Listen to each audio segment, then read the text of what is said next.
습관이 매일 아침 마당을 쓸면서 한 30여 분 정도 마당을 쓸면서 자기만의 시간을 가졌던 자기만의 독특한 심신 수련법에 대해서 이제 오늘 좀 공부를 하려고 하거든요. 이 정약원 선생은 72년을 살으셨더라고요.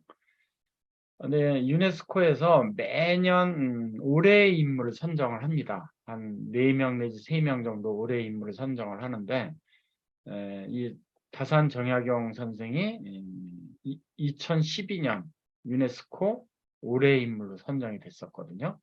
그러니까 한국 역사에도 뭐 굉장히 많은 저서로 유명한 실학 사상으로 유명한 그 유인이기도 하지만 전 세계적으로도 이 정약용 선생이 그 연구한 그런 분야, 그다음에 이 사상, 실학 사상에 대해서 굉장히 높이 평가하고 있다는 걸 우리가 알 수 있고요.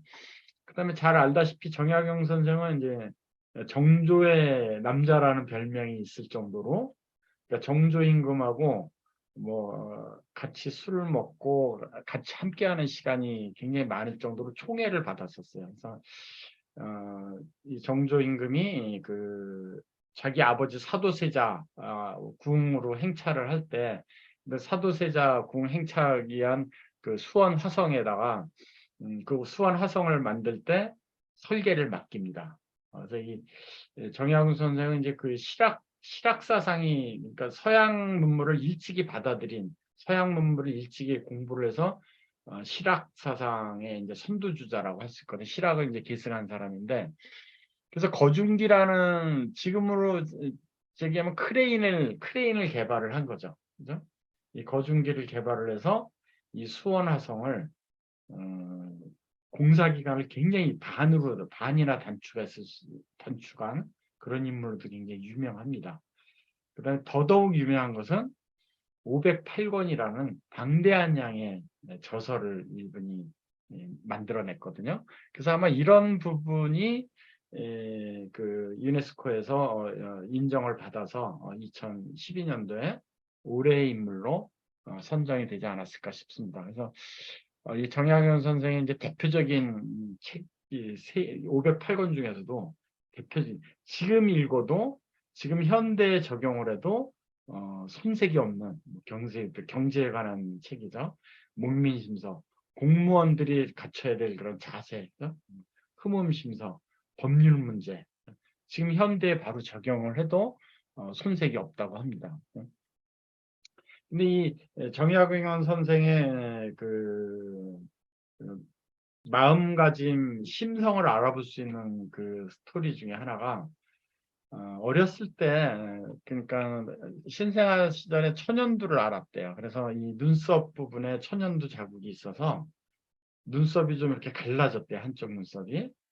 그래서 이렇게 언뜻 보면 눈썹이 세 개처럼 보이는 거죠. 한쪽 눈썹이 이제 반으로 쪼개졌으니까. 그래서 동네 아이들이 산미라고 놀렸대요. 왜냐하면 눈썹이 세 개다 이거죠. 별명을 붙인 거죠. 그렇죠?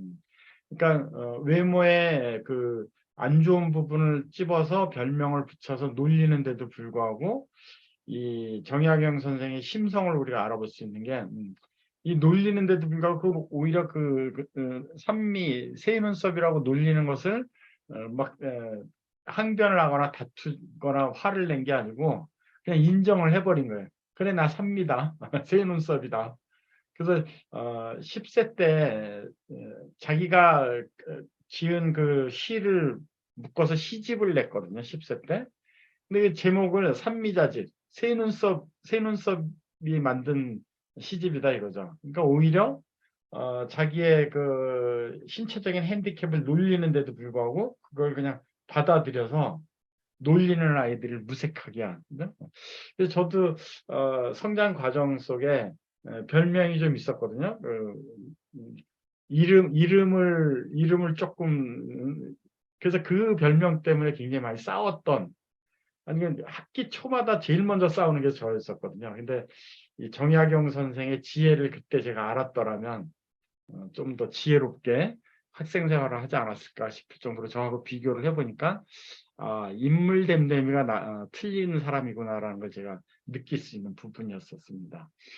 이 4세 때 천자문을 때 천재죠, 천재죠.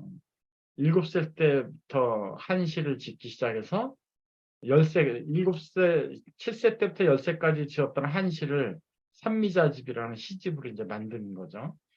근데 15살 때 결혼을 합니다. 그러니까 옛날 분들은 굉장히 일찍 결혼을 해서 굉장히 일찍 철이 들었던 것 같아요. 지금 뭐 젊은이들 보면 30이 넘어서도 그냥 애처럼 보이잖아요. 근데 이 옛날 분들은 벌써 15세 때 결혼을 해서 가장이 되는 거잖아요. 20세 때 이제 성균관에서 공부할 수 있는 그런 지금으로 치면 이제 과학기술고죠. 과학기술고에 합격을 하고 그다음에 이제 거기서 쭉 공부를 해서 28세 때부터 이제 과거 합격해서 이제 공무원 생활을 합니다. 네. 네, 초두에도 말씀드렸다시피 정조가 굉장히 아꼈어요. 그래서 이 정조의 총애를 받고 이제 생활을 했는데 정조가 죽으면서 이 정조의 총애를 받던 사람들이 완전 이제 저기 이제 정조의 총애를 받다가 정조가 없어요. 후견인인 정조가 죽어버리니까 많은 이제 고난이 시작이 됩니다. 그렇죠? 근데 이 정조 시절에 그 암행어사를 가요. 경기도에. 근데 이때 이제 그 인생의 악연인 사람을 만나게 됩니다. 그때 당시 이제 경기도 관찰사가 서영보인데 이 서영보의 그 비리를 캐서 암행어사 임무를 허용하면서 서영보를 징계를 줍니다. 그래서 이때 이제 악연이 시작되거든요. 서영보라는 사람하고. 근데 이 서영보도 정조가 굉장히 아꼈던 천재 중에 한 사람이에요. 근데 이 당시는 그 중앙 관료가 되면은 봉급이 적으니까 굉장히 가난한, 지금도 뭐 공무원들 박봉이잖아요.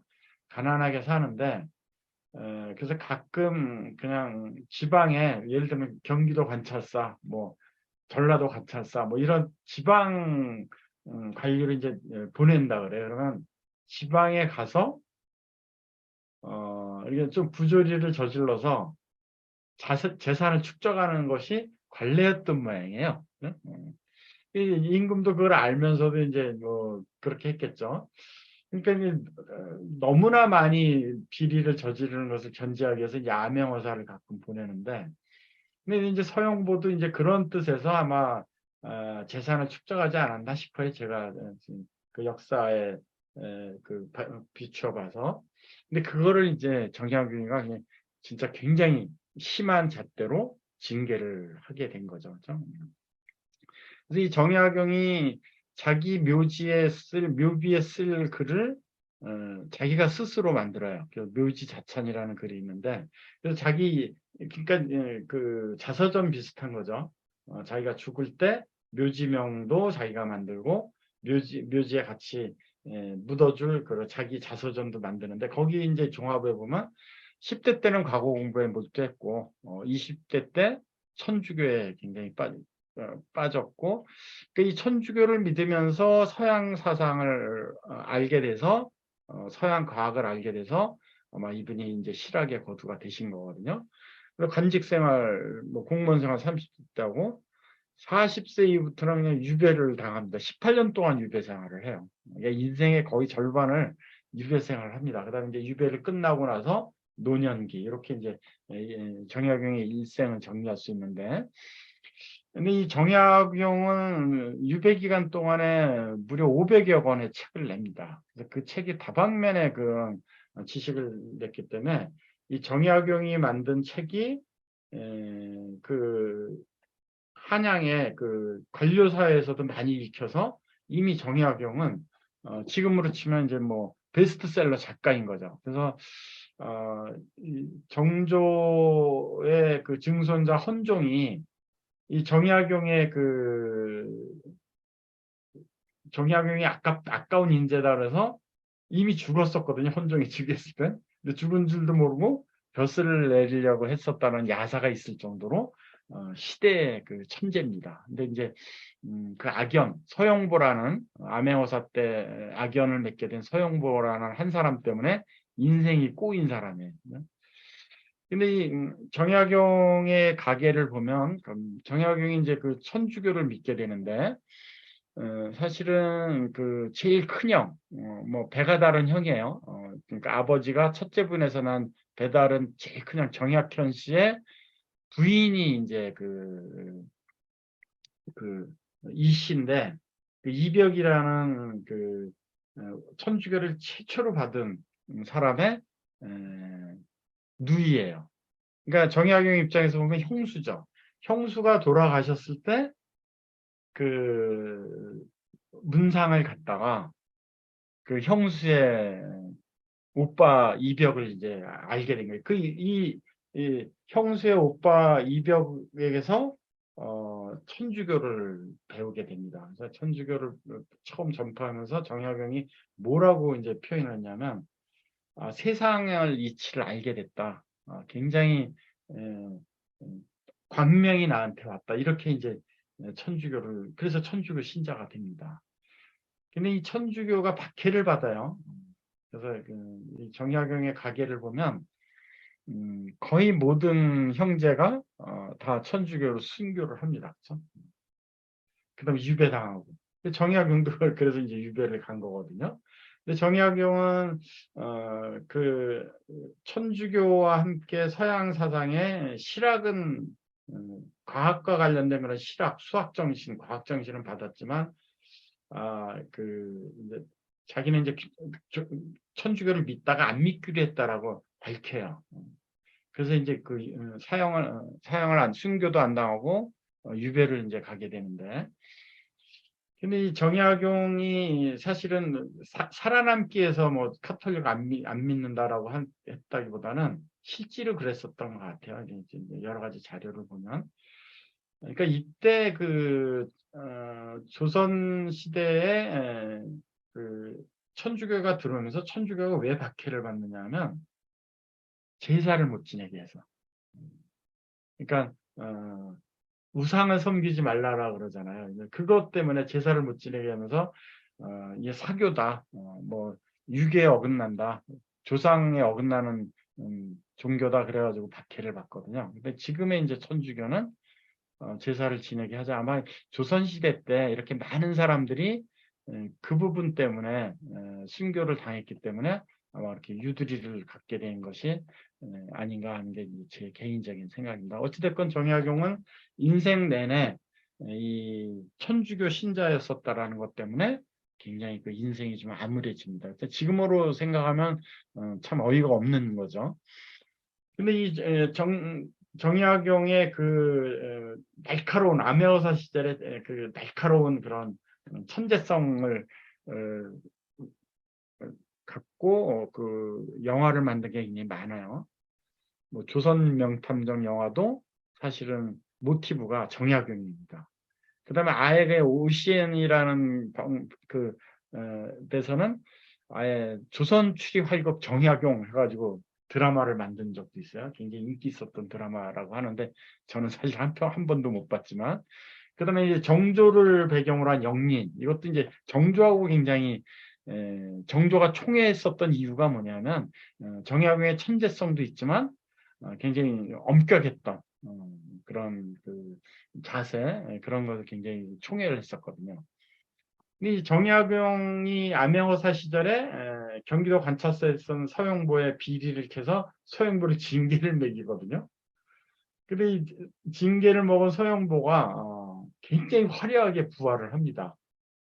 이게 이제 비리긴 비리인데, 근데 이 정약용하고의 관계를 보면 이게 강명길이라는 사람도 나와요. 강명길이라는 사람은 정조가 병으로 죽잖아요. 그래서 잘못 치료했다고 해서 죽임을 당한 의원인데, 그러니까 정조가 열이 있는 병이었는데 이 의원이 열을 내리는 처방을 했어야 되는데 오히려 열을 내는 인삼 처방을 해서 죽었다라 그러거든요. 그래서 그걸로 해서 이제 죽임을 당합니다. 근데 서영보하고 강명길은, 서영보는 경기도 관찰사였고 강명길은 경기도의 어떤 군수였었는데 정약용이 암명어사로 나가서 비리를 켜서 이 두 사람을 다 징계를 먹이거든요. 그래서 악연이 시작된 거죠. 근데 강명길은 다행히 정조 처방을 잘못 내려서 정조가 죽음에 이르게 했다 그래서 사형을 당합니다. 그래서 이제 악인 한 명은 없어졌는데 서영보는 정약용은 이제 천주교 신자였었다라는 것 때문에 유배를 가게 되는데 서영보는 화려하게 부활을 해서 뭐 우의정, 자의정 아주 그 고속 승진을 합니다.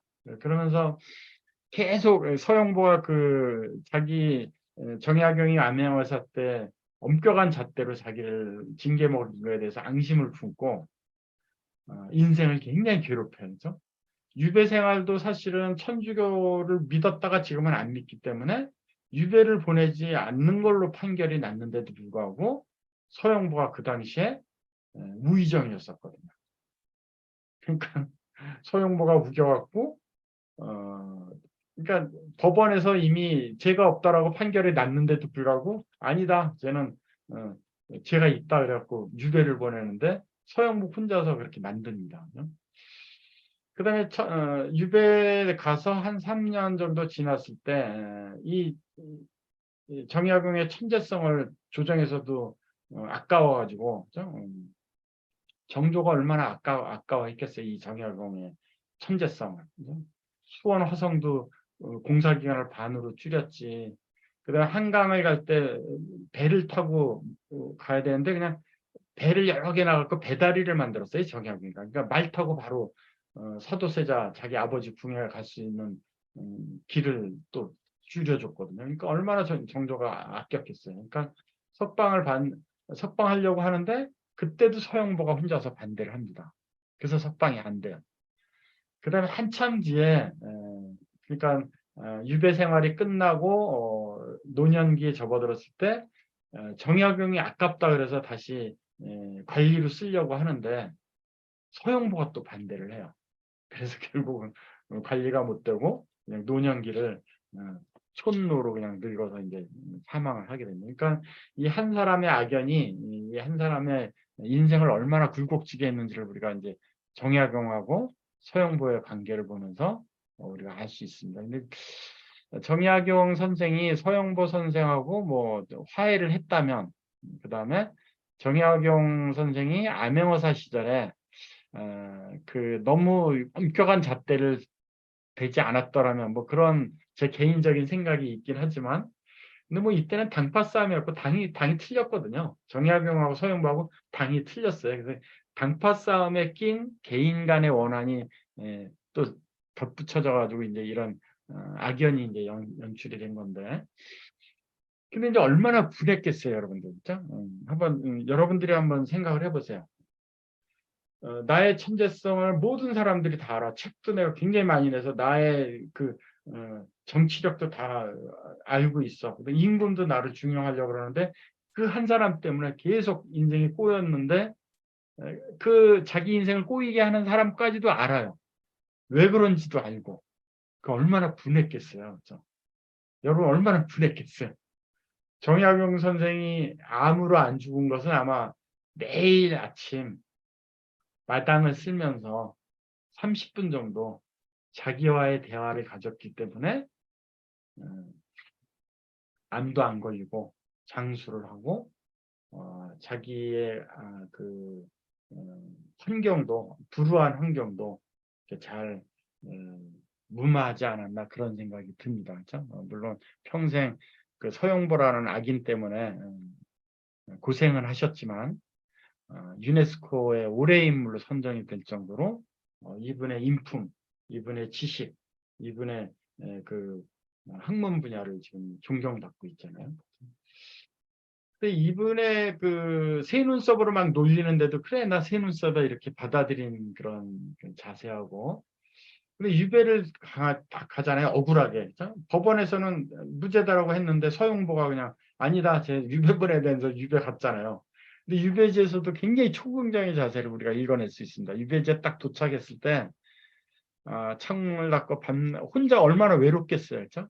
근데 나의 말을 걸어주는 사람도 하나도 없고 근데 굉장히 초긍정의 자세를 갖죠. 그러나 나는 오히려 그런 상황이 고마웠다. 나는 이제야 책을 읽을 여유가 생겼구나. 이제 책을 마음대로 읽을 수 있다는 얘기죠. 그래서 아마 다산 정약용 선생이 유배를 가지 않았더라면 18년이라는 그 긴 시간의 유배 생활이 없었다면 그 다산 정약용 선생의 508권이라는 유네스코에서도 알아주는 그 정신세계, 학문세계를 이뤄낼 수 있었을까? 뭐 역으로 그렇게 생각도 합니다.